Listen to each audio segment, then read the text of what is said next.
In front of me is a Nokia 2.2, and today I'll show you how to remove the battery from this device. So number one, we can start off by powering off the device. Hold the power key and select power off. And while that's shutting off, you want to pull off the cover, which you have a pull tab right here on the bottom right corner.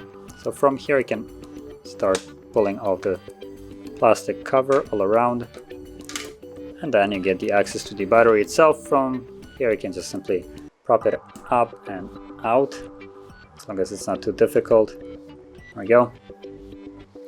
And the battery comes out like so, and that's about it.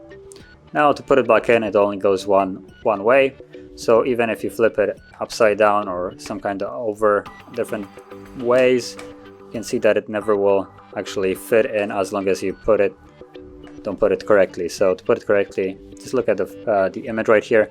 You have the plus, minus, and you just have to align that right here, and that's how it will always go in with the pins. And from there, you can put back the cover,